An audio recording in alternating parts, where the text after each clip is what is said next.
to go down to Florida and talk hurricanes and to meet people with the concerns that they have about weather and climate, whoever they are, wherever they are, and have that conversation, and then guide them through, here you have the science, here you have the understanding, this is what we think will happen, and then how do you navigate through that and create a plan?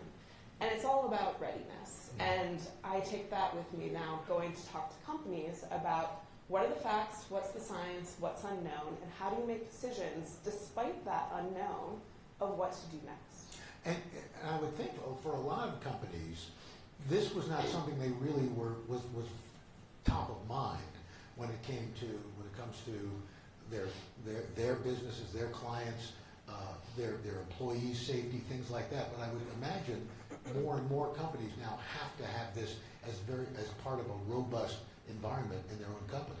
Absolutely. And actually it's traditionally been hidden also in some companies. They had a business resiliency plan. They knew what to do during extreme weather. They've seen, assets lost. But in the past, they would say, that was an act of God. That was something that will never happen again while I'm in charge. And I've been brought into meetings where they said, these acts of God have happened a couple of times. Can you help us understand why he's so angry at what we've done and what to do about that going forward? And can you base it, in fact, about what the statistics are and how to help us think through this problem and where to build the tools and where to bring capacity into people? And then once we also do all that planning, since I work at a bank, where's the money to now do the things that we need to implement and do?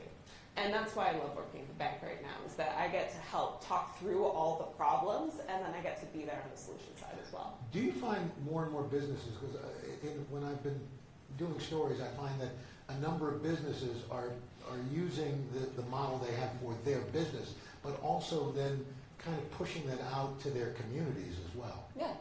Well, one of my favorite terms for this is, anyone here like Superman? Oh, yeah. So the Fortress of Solitude. Mm-hmm. If you build your building to be the Fortress of Solitude, your workers aren't getting there in a flood. And if you don't have that community resilience where you're thinking through with your community what to do and what to build, you won't be operable even if you've done the best work possible for the climate. And actually, also on a cost-benefit analysis, so using economic terms, I'm starting to see companies that are figuring out what can they do versus what can their community do. And sometimes it's cheaper for the community to implement something than for them. And so then they're working with the community, either underwriting it themselves or working with the community with their skill set to be able to figure out what everyone should do to build community resilience for everyone. And I think we're going to see this move towards this, particularly as we see more of these extreme weather events. It will become a competitive advantage to be in a place that knows how to adapt and actually can implement it. Because those will be the places that are well-functioning when disaster strikes, but also with continued gradual climate change. So to close up, Sarah, it sounds like what you're saying is you can do well by doing good when it comes to the climate. Yes, that is very well put. Oh, nobody ever said that to me. But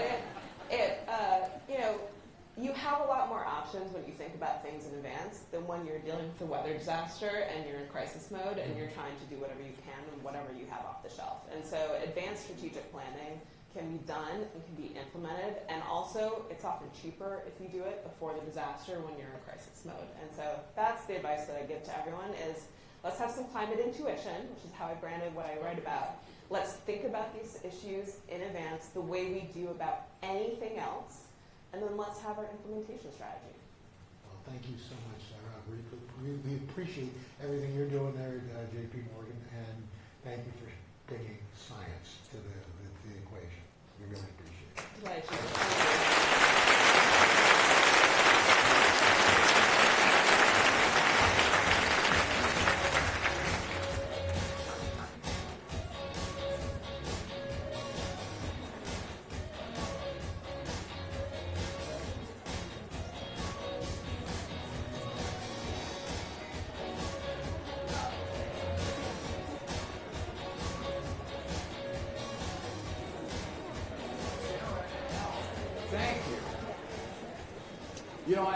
I just had to say, as a frontline operational forecaster, the array of data that we have available to us through the efforts of NOAA and other scientific organizations is stunning. We could only have dreamed years ago, decades ago, about the array of data that we have in this day and age.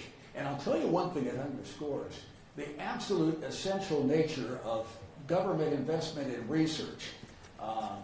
Doppler radar, satellite, go down the list. This is a dog-eat-dog competitive world, and if we want to stay a leader, we have to have a government that invests in research that's made many of the advances that we realize through the NOAA array of data that we get that occurs. Thank you, Sarah and Al. I finally met Al Roker. This is great. That's great. Well, if Al and Sarah showed us how we understand a changing climate, our next speaker asks a different question. How do we actually live with that understanding? Our next speakers will remind us that climate science isn't only about models and measurements, and in fact, they've been deep in those models. It's also about people. They will explore how curiosity, uncertainty, hope, and even grief can make science more human and ultimately more actionable. Without further ado, I now have the pleasure of introducing Sveta Chuchkaborty, Monica Medina, and Kate Marvel for a live podcast recording of Scientista.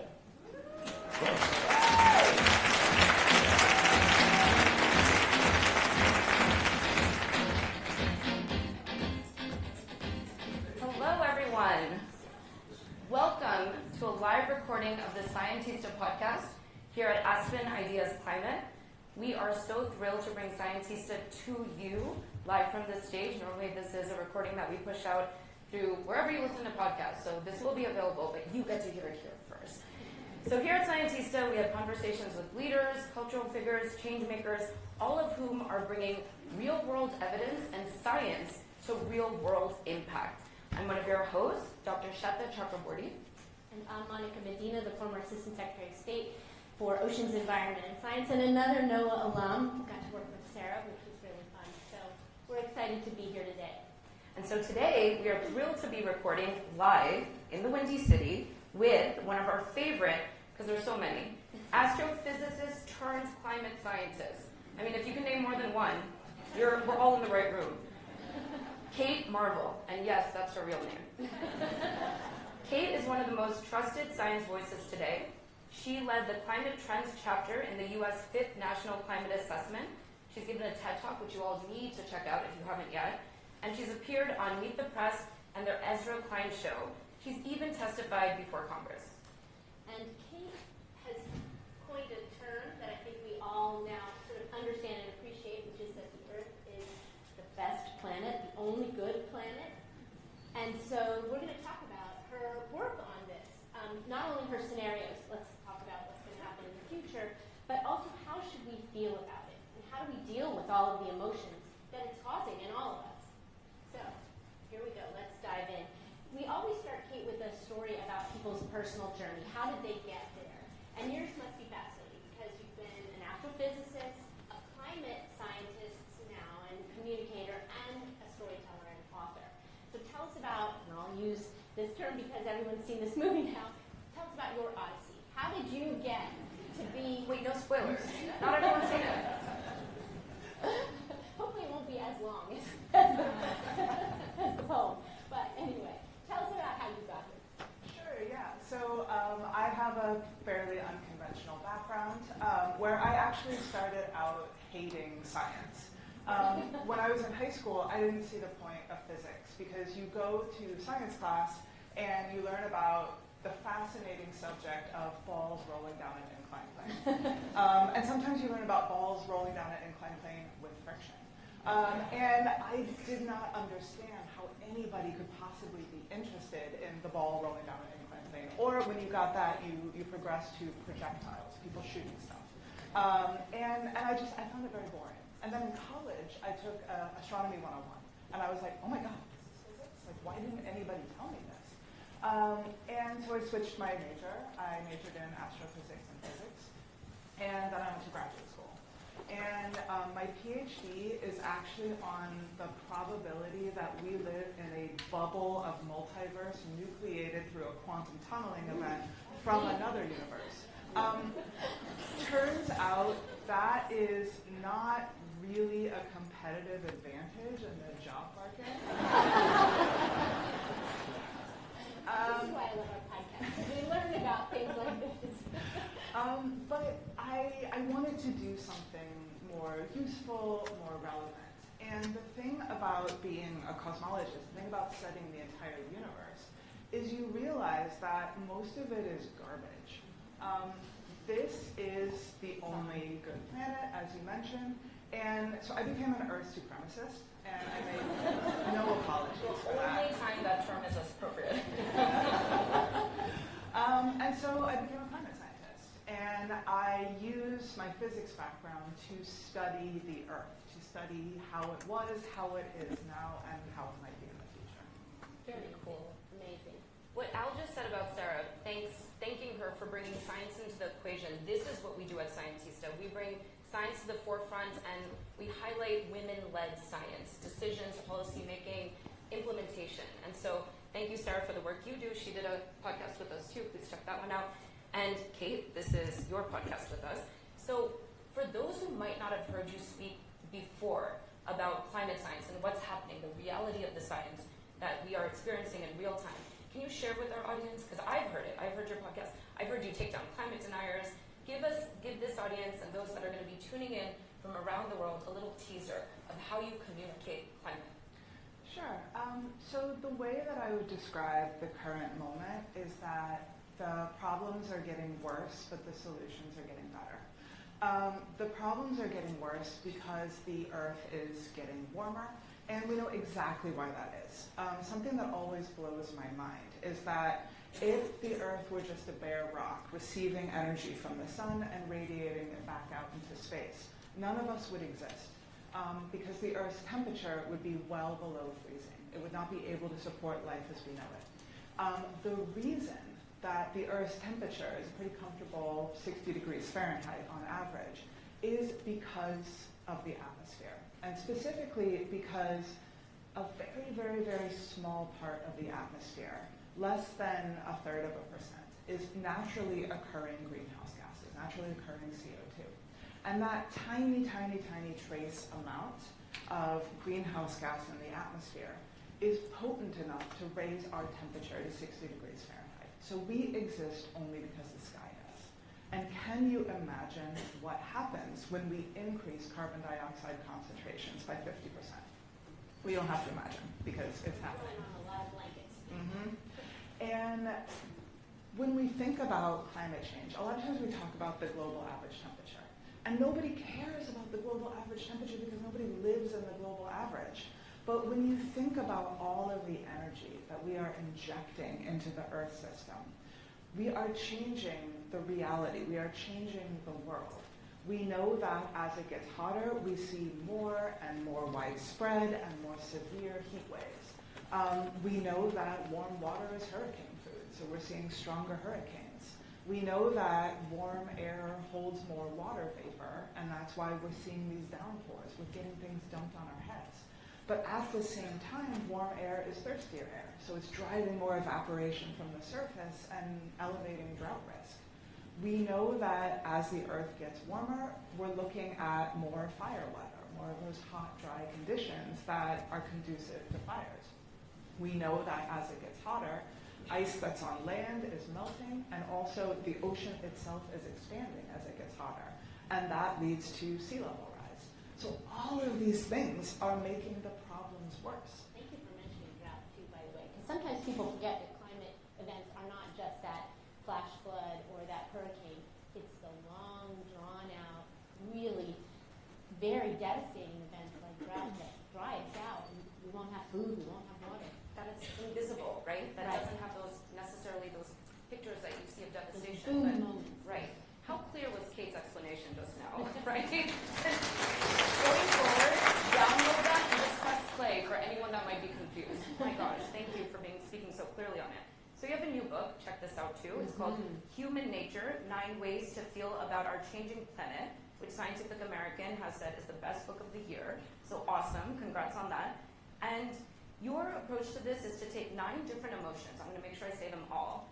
Wonder, anger, guilt, fear, grief, surprise, pride, hope, love, to better understand science and history and the future of the evolving planet. So I'm a behavioral scientist, social scientist. I love this approach, right? This really, to me, bridges the gap between the soft sciences and the hard sciences. I don't like saying soft sciences, social sciences and hard sciences. But what makes an astrophysicist turned climate scientist focus on our emotions? I have been trained, as many scientists have, to be objective, to be neutral, and to pretend that we have no emotions. But honestly, I study the Earth. I have a conflict of interest because everybody that I love lives here. And I realize that when we as physical scientists say we have no preferences, we have no feelings, that doesn't make us more credible. That makes us liars. And I didn't want to lie. And so the book kind of represents my coming out as a human being. And I'm trying to make the argument that Scientists are people too. scientists are people too. You don't have to choose between facts or feelings. You can have both. You can feel a full range of human emotions living on a changing planet. And at the same time, get the math right. There's no conflict between those things. I love that you started the book with Cassandra. Go back to my now obsession with Greek mythology after having watched this movie. And her being a prophet who was never paid attention to. I'm sure a lot of us in this room feel that way. We talk about climate a lot, but people they just are not listening somehow. So talk about it again, because you're such a good communicator. Help us all learn how to talk about Earth as our only good planet, and particularly push back on some out there in the world who think that maybe we can just go live on Mars once we crash. I don't know who I'm talking about. Yes. So, I mean, we can probably make it to Mars, but when we get to Mars, I think people do not understand how boring Mars is. There are no puppies on Mars. There's no whiskey on Mars. There's literally nothing to do on Mars, right? Whatever your favorite thing to do, unless it is slowly starve to death or rapidly suffocate to death, you can't do it on Mars. Or the moon, or Jupiter, or even one of the 5,000 exoplanets that we have found. You can't do anything from them. And so really the Earth is the only thing we've got. And also, if somehow we find another habitable planet and we move there and we keep it up, we're going to ruin that one too, right? So really, this is the only place that we have, and we might as well take care of it. Agreed. So tell us a little bit, not to go to the darker side of this conversation, but tell us what your models tell us about the future. What is in store unless we change our behavior? And I do believe that we have more capacity, more capability, more technology, and more desire now than ever before, even as we face a lot of challenges in our government in particular now. Tell us what to expect and how you think we might be able to deal with those challenges as from your astrophysicist, climate scientist side. So I've spent most of my career working on climate models. And the way that you can think of climate models is they're very literally world-building machines. They're world-building machines, and they run on stories. You take a story, you translate it to a language that the model understands. So the changing atmospheric composition, our emissions, what we put in the atmosphere.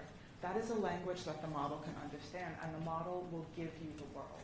If you tell the model the true history of what human beings have done up to this point, the model will show you the world that we live in now.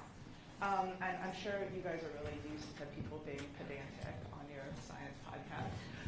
But one of the things that I'm really pedantic about is climate scientists like me, we don't make predictions, we make projections. And the reason that that's important is that projections are conditional. We say, if we do this, this is what will happen. And so essentially what we are doing is we are building science fictional worlds. We are saying this is the future if humans do this.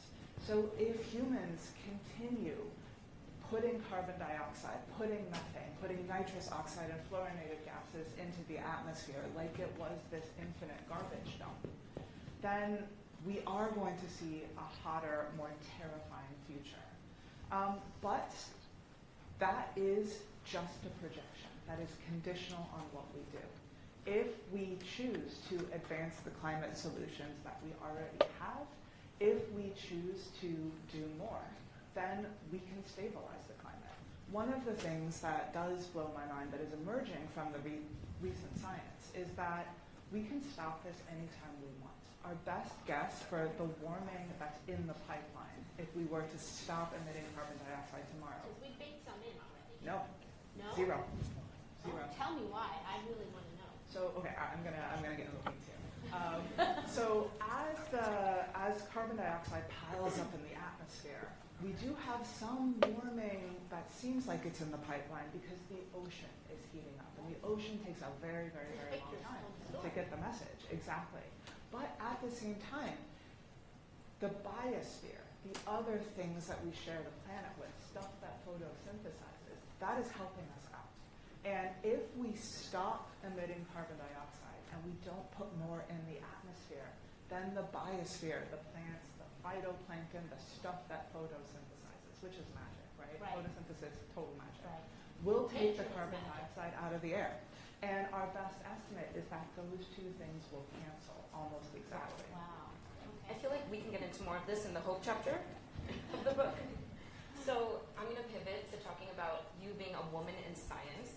You have been at the Lawrence Livermore National Laboratory, the NASA Goddard Institute for Space Studies. Why is it so important for women to own their space and to amplify their voices, especially as it relates to sharing information on climate? Because it's so relevant to all of us in our everyday, and women can really be spokespeople for the planet. Well, I think we live in a very strange time politically right now, where historically women have been discouraged from doing science, but now men are also discouraged from doing science.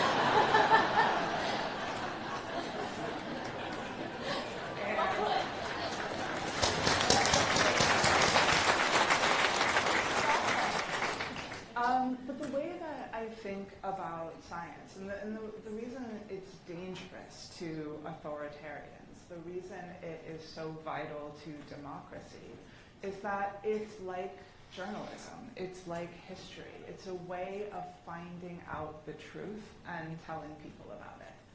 And what a beautiful thing, what a privileged position to be in, where your job is to find out cool stuff about the world.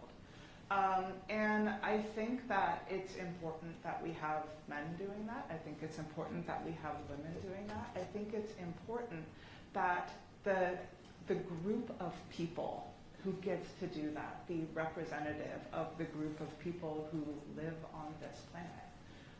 Mostly because it's actually really fun as well. And so, exactly. Babies. Yeah, and so, you know, in the Wonder chapter of the book, I talk about Cassandra, and I talk about how we think about Cassandra as she made these predictions, nobody believed her, but also how amazing must it have been to be the only one who knows the truth. Wow, that's a great place to end it. Thank you so much for this wonderful conversation.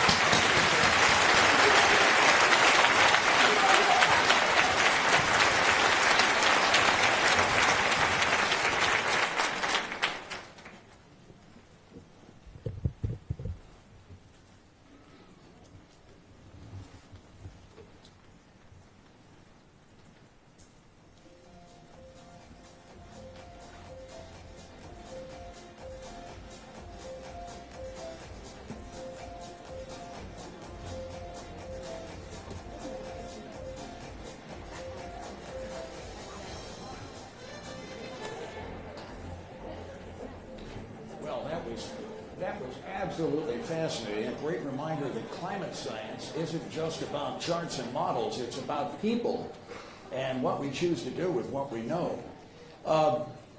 You know, throughout my decades of broadcasting at WGN, I've seen firsthand how local and state policy shapes the daily lives of our communities.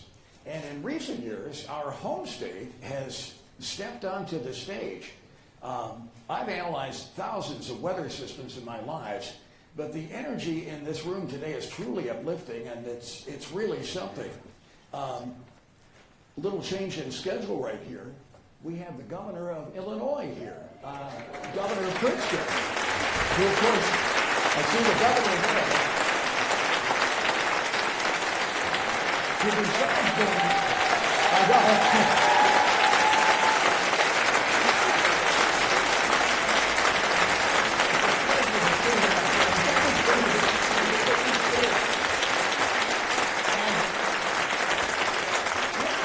Our esteemed governor, who is a real advocate for our environment, is Ann Thompson of NBC News.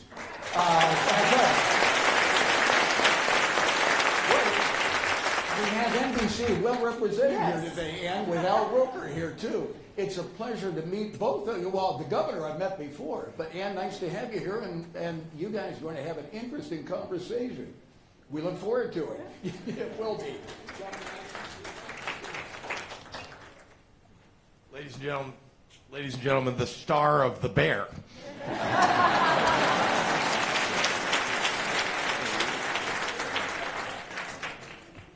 It's such a treat to meet you, Tom, and to spend time with you. Thank you so much.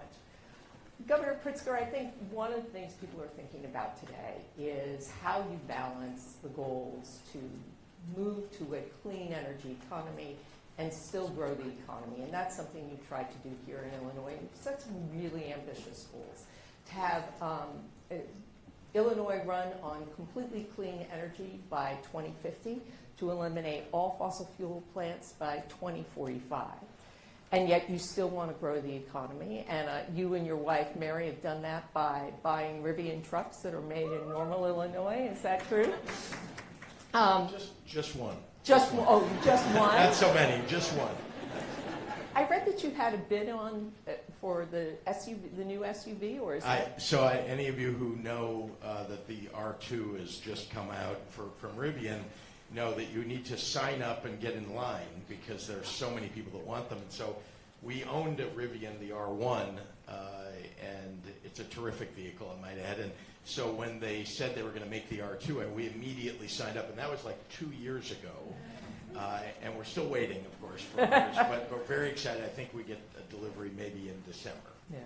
So as we talk about these dual goals that you have, I think that if you look at the issues that are out there today, these two goals can be compatible and they can be in conflict. And I think when you look at the issue of data centers that are roiling communities across the country, you see those two goals in conflict. Early in your administration, you backed data centers, you incentivized them. Now you have put a pause on tax incentives for these data centers. What do you know now that you didn't know then? Well, let me start by saying, I was in business before I became governor. I was also an environmentalist, and I don't think those two things should be in conflict with one another. And indeed, I have looked at the issues around clean energy and the environment as if we need to make sure this is about creating jobs while also making the air cleaner, making sure we're preserving. In Illinois, we are the home of, or on the shores of, 80% of the United States fresh water. And I'm very proud of that. We have to make sure that we're protecting our environment, again, while we're growing jobs. So back when I took office, one of the interesting things was across the country there were incentives in most states for data centers. And Illinois had no incentives, or very little. And so all I wanted to do was just, like a lot of other things in business, because we were not attracting enough businesses and jobs, was to create parity with other states. And that's what we did. And we did that in a bipartisan fashion back in 2019. But what we've seen now is that many of the data center companies have taken too much advantage of that and of our invitation to come to the state of Illinois. And at the same time, as you know, our regional transmission organizations like PJM, which are causing rates to go up across huge regions. You know, we're in the same region. We basically pay rates in part because of Virginia and what Virginia does, and in part because of New Jersey and what New Jersey does. And so when Ohio builds an enormous AI data center, it affects the people in Illinois because our rates go up here. So I felt like we needed to not be contributing to that problem, and instead, let's say, especially because these data center companies and the large tech companies have the resources to bring energy with them, how about if we say, we're not going to incentivize you. We're going to tell you that you've got to bring energy with you if you're going to come. And you've got to have closed loop systems that make sure that you're not contaminating our water or taking too much of our water and costing people in your utility bills water and electricity. So that really was the intention of my putting a pause on the tax credits. What I also want is for the legislature to act. We have something called the Power Act that's been negotiated. And we've got to, it did not pass in this last session of the legislature. It probably has a little more negotiation that needs to get done, but it very much can pass in the next session. And we've got to get that work done. The legislature's got to do its job. I have a terrific deputy governor named Bria Scudder, who has been in the room with the negotiators so we can all figure out how to get the Power Act done. But that really is if we're going to do this right, we've got to get restrictions and requirements for data center builders and operators. And that Power Act includes what they call the Beyonce provision, which is not Beyonce as in the singer, but it's the bring your own clean energy provision. It's a great way to remember it. Is that a must-have for you? Look, vital to me is to make sure that we are not ill-affecting people's affordability at home, and at the same time to have, and this is about everything, right, and also to increase jobs in our state. So it's like protect the environment, make sure that people can pay their bills, and not get tossed off the rolls essentially with their energy bills, so it's not. I think we have to sort of take a step back and say, right now we all need to focus on affordability of electricity without also saying that we're going to become Luddites. So the question is, can we put a pause? And I think the answer is we can put a pause on the building of data centers by disincentivizing or at least making it harder, right, taking away those tax credits. And if we put, as you said, the Beyonce provision and the Power Act into effect, I think we can both preserve the environment and make sure that we're not taking away affordability for people. If the legislature would not act during the fall veto session, would you go as far as Governor Hochul has gone and put a moratorium on building large data centers? So when I listened, there were a whole lot of people who were not happy, particularly some trade unions and some data center companies, when I took away the tax credits that exist. And again, they're just like the ones that exist across the country. The problem is I don't have the power in Illinois as governor to put a moratorium on construction of these data centers. What I can do is tell them I'm going to take away benefits that you were getting before until we get something like the Power Act put in place so we're protecting communities. And I put out principles for this more than a year ago, saying that this is in part about affordability, it's in part about protecting the environment, it's also about local control so that people can make decisions about whether or not they want to have a data center in their local communities. And I think you've all seen, hundreds of people are showing up at city council meetings and county board meetings who are deeply concerned about various aspects, including the fact that their electricity bills have gone up, but also the noise that some of these data centers are making. And again, we got to put restrictions on them to make sure that if they get built, they are not taking away from people who live in the community. You spoke about affordability. Electricity bills in Illinois went up some 15% last year. Is it all data centers, or have data centers become like the boogeyman of electricity affordability? It's not all data centers. Data centers are contributing to the problem, and if you look at the growth of the energy usage that people expect over the next 5 to 10 years from data centers, that will contribute more and more to the problem that we have. But it's also, a problem of there is more electricity usage across the board as industry increases across the country. Because as I've said, and I know it's hard sometimes for people to feel like, well, why is Virginia, or Ohio or New Jersey affecting Illinois? But that is the way these regional transmission organizations operate. And I've looked at it and said to some people, because PJM, which is the one that at least in northern Illinois we're in, and in central and southern Illinois, MISO is their transmission organization. And the problems are that, from my perspective, I almost want to declare independence. Not from the United States, although there are moments. But rather from these regional transmission organizations, because when we're doing it right here, and yet someone next door or 5 states away is doing it wrong, and it's affecting everybody in this room or people who live across the state of Illinois, that's very disturbing to me. And so I've worked hard with the other governors that are in the PJM region as well as MISO to push those organizations, which are run mostly by fossil fuel operators, I might add, they've got to change their ways.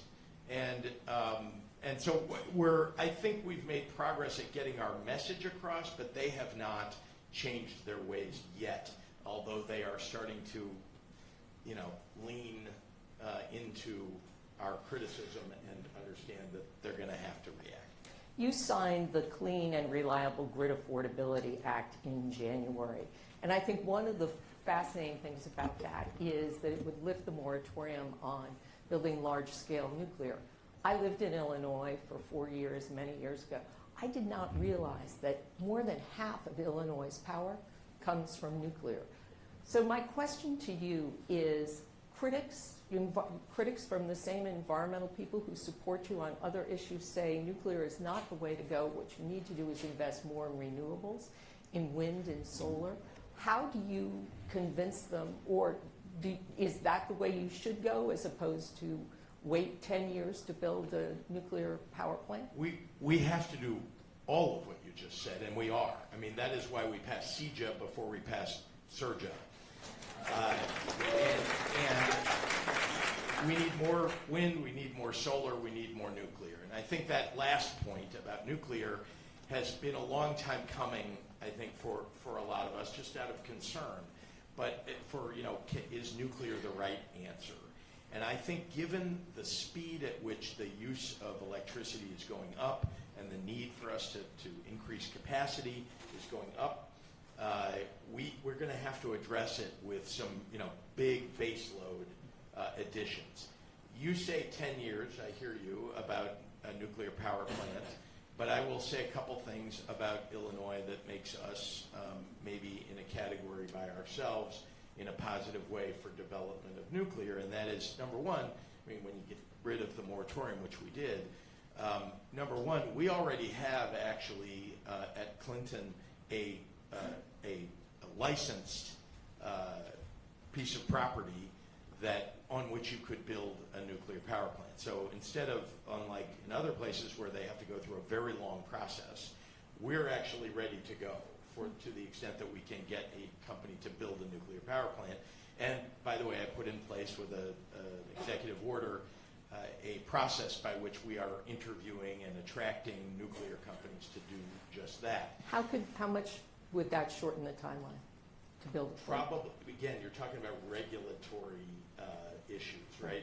So you're talking about at least a couple of years that we could take off the timeline. Let me also add that before that, we took off on the nuclear moratorium. We took the moratorium down that would disallow small modular nuclear reactors, which are coming online in the next few years. And indeed, that we're going to see those before we see the building and completion of a new large-scale nuclear power plant. So, look, we have to look at all of that, because what we don't want is to have to go back to the bad old days of coal plants spewing, particulates into the air, and the bad old days of we're just going to do an endless amount of natural gas power plants. So I want us to have a clean energy strategy for the state of Illinois that gets us where we need to be in terms of electricity production, so we can bring down people's power prices, and at the same time do it in a way that's not going to ill affect all of our environment. Finally, I want to talk about the climate for climate, because we have undergone the political stage what I call climate whiplash. We've gone from embracing efforts to mitigate climate change, to stop climate change. Now climate change is a hoax. Why have you embraced climate, and how do you convince people who may think that climate change is a hoax that it's the way to go? Well, it's why. So I got invited a few years ago when we finally got CEJA, the Climate and Equitable Jobs Act, passed. I got invited to speak at COP26 because the strategy around this. I mean, we negotiated. We got the unions at the table. We had environmentalists at the table. We had business at the table. We negotiated a bill that really worked really across the board. That would create jobs and protect the environment and create more electricity. I mean, gee, if we could do that every day in Springfield, I would, I'd spend every day there. But it took us a year and a half of a lot of, shoulder to the wheel to get that done. But I got invited to COP26 because the message around it really was, we can do these things at the same time. We can create jobs, grow the economy. That fighting climate change does not mean that everybody's going to have to pay more, and that we're going to have to lose jobs. That indeed it's the opposite of that if we do it right. And we've leaned in. I mean, Illinois, what we passed is really one of the best bills in the entire country, and that's an unusual thing for a Midwestern state that's an old line manufacturing state. I mean, I'm proud of all the manufacturing that we do in the state, but you don't expect a state like ours to also say, we're going to do it with clean energy. We're going to build our economy with clean energy, and we did that. And so I'm really proud, because Illinois we are not the Illinois of 20 years ago. We are building something, I think, that is sustainable and is good for people who live in this state. You want to raise your kids here because we have clean water, we have clean air, and we're going to preserve those and protect them.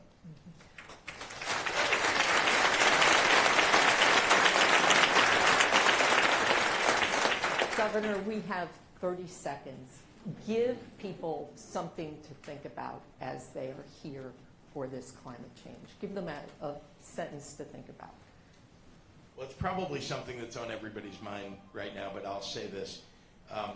We cannot allow the current administration in Washington to imbue in people this idea that clean energy is an anathema to growth and an anathema to bringing down electricity prices. Indeed, what they have done is set the house on fire and then point at other people and say, you guys have to put the fire out, or you guys caused this. Just a lie.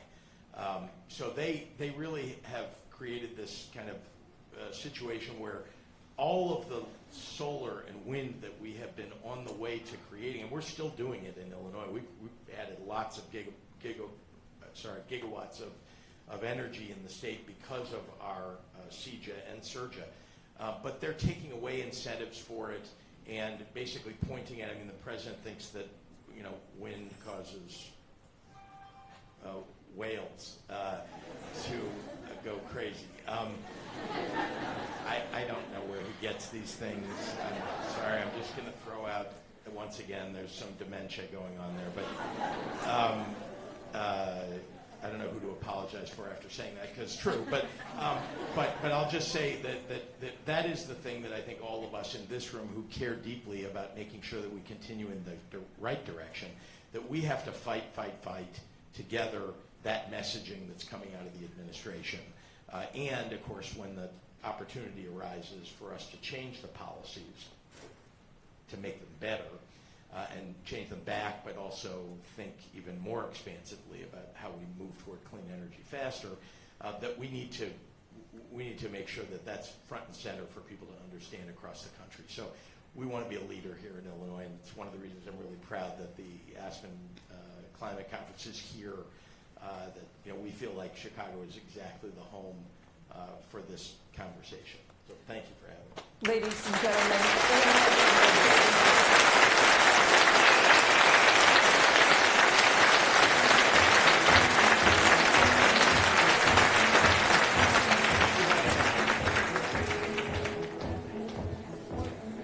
Thank you, Governor. Thank you, Ann. That was wonderful. We reported on, we went out to the Byron Nuclear Power Plant. I had a chance to introduce Dr. James Hansen years ago. He was out at Benedictine University, and he said, I'm pro-nuclear, and I started looking into it, and as Ann pointed out, 56% of our electricity in Illinois is produced by nuclear. But I mentioned that to Gil Quinones, who's from ComEd, and he said actually in their service area, it's about 70% of the electricity is from nuclear. So it's very interesting. Well, our next speaker brings that spirit of action to one of the fastest growing climate changes in the world, water scarcity. And the solution he's exploring, let's just say, is not what you'd expect. I'm as excited to learn more as you are about this important subject. Apparently it involves barbecue sauce. I'm not quite sure how that follows, but we're going to find out together. Please welcome Peter Reinhardt. Peter? Nice to see you. Good to see you. Thank you, Peter. Good to see you. Everyone is fighting about how much water AI data centers use, and it's a fair fight. Data centers need power, power needs water. The gas power for a 1 gigawatt data center consumes about 2 billion gallons of water per year. And the new AI use comes after the communities, farms, and factories that already rely on limited water resources. And as climate change accelerates, water issues will become more acute. And it turns out that there's another big demand on water that is important to think about in this mix. There are invasive trees and bushes out in the Great Plains just south of here, quietly consuming about twice as much water as all data centers combined globally. And so at Charm, we're fixing this water scarcity challenge with invasive plants and barbecue sauce. So walk out with me onto the high plains of western Kansas. There's cattle, wind, and sky in every direction. And under your feet is one of the largest aquifers on Earth, the Ogallala. It irrigates a huge portion of the food that this country grows, and unfortunately we're draining it. And now look at the horizon. You see those dark green trees out there sort of creeping across the grassland? That's eastern red cedar, and it doesn't belong here. It's a water thief. And a dense stand of cedar intercepts about 40% of the rain that falls on it, and it never recharges the aquifer. And so that water feeds only ever more invasive growth of these plants. Eastern red cedar is spreading about 500,000 acres a year, and they call it the green glacier because it's slowly changing the landscape all around it. And if you leave it alone, open grassland becomes a dense stand of cedar shrubs in just a single generation. And down by the rivers, actually, it's even worse. There's an invasive shrub called salt cedar, and a single acre of it drinks 2 acre-feet more water every year than the native plants that it shoves out. So that's about 326,000 gallons per acre, which is enough to supply a couple households for a full year. Per acre, every year, just gone, consumed to grow these invasive plants. And these shrubs now cover about 2 million acres of increasingly dry plains across the central US. And here's the maddening part. Even though water and ecosystem experts across the region have consistently called for this biomass to be removed, almost nobody is winning the fight against these shrubs because there's simply no market for the wood. And that's where the barbecue sauce comes in. So at Charm, we pay for wood and ag residues, and we convert them into useful liquids and materials. Now, for our purposes, it has to be wood that no one else will pay for. We can't induce land use change that impacts food production or threatens ecosystems. But invasive species are fair game. So all of a sudden, that water-stealing cedar and salt cedar has a buyer. And our demand in the coming years will help pay for the crews to go pull it out. Once you pull it out, the water starts replenishing almost immediately. We modeled a 2,000-acre pilot at the sort of tri-state corner of Nebraska, Colorado, and Kansas, removing a couple thousand acres of salt cedar and restoring 15 silted-up wetlands called playas, which are the aquifer's recharge pipes. And within a decade, the project would be putting back about 285 million gallons per year of water. And that's enough to support the annual water demand of a small town of 60,000 people, or 2 typical golf courses in the Midwest, or more than 10% of a gigawatt data center's associated annual water usage. That's just from 2,000 acres. Now you can scale that up. You can say, let's just take Kansas. That green glacier is slowly parching the grasslands, and it's roughly doubled in the last 20 years. And so across Nebraska and Kansas, just those 2 states, there are well over 1 million acres that are already choked with red cedar. There's tens of thousands of acres of salt cedar and Russian olive that are strangling the riverbanks, and more than 22,000 silted up playas that are starved of their recharge waters. So if you run those same per acre calculations across just those 2 states that we've measured across all these ecosystems, just clearing those invasives and restoring those playas across Kansas and Nebraska could put roughly 200 billion gallons of water back in the ground every year. That's enough for about 2 million households or 100 massive data centers. So now what is Charm doing exactly with this biomass? We pyrolyze it or heat it up to about 500 degrees C. And that makes 2 things. The first is biochar. It's a charcoal-like material, and we put it back into the soil where it works like a sponge, helping the ground hold on to water and nutrients through a drought, and especially effective in the depleted soils that need it the most. By the way, that's another 5 billion gallons of irrigation water saved. And the second co-product, produced from exactly the same process at the same time, is a thick, dark, smoky liquid that we call bio-oil. Bio-oil is literally the smoke flavor in barbecue sauce. And so you've seen it, actually, on the ingredients list. If you look on the back next time, turn it around. It says liquid smoke. That's what we do. So we take that barbecue sauce and we pump it deep underground into old, depleted oil wells, where it locks the carbon away permanently, literally putting oil back where it came from. So let's follow the whole chain here. We pay to rip out the plants that were stealing the water, and the native ecosystems begin to recover, replenishing the aquifer. The rivers run again. The air gets cleaner because that biomass would have otherwise gone up in smoke in a pile burn or a wildfire.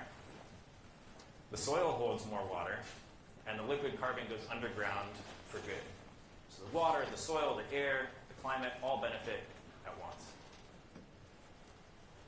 Now let's go back to the big water users. As the water crisis deepens and more industries draw from a shrinking supply, communities need real solutions that can refill their aquifers.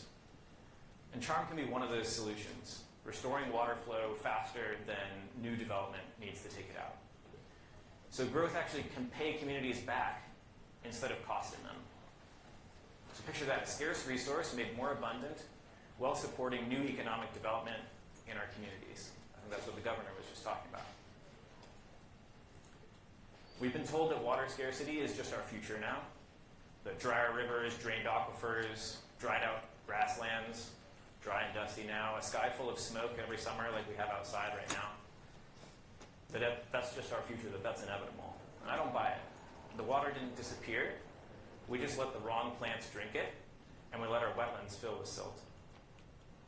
So we can pull those plants out. We can restore those native ecosystems. We can take steps to recharge aquifers like the Ogallala. We can clean the air and lock away the carbon at the same time. And the whole thing gets kicked off and paid for by barbecue sauce. Thank you.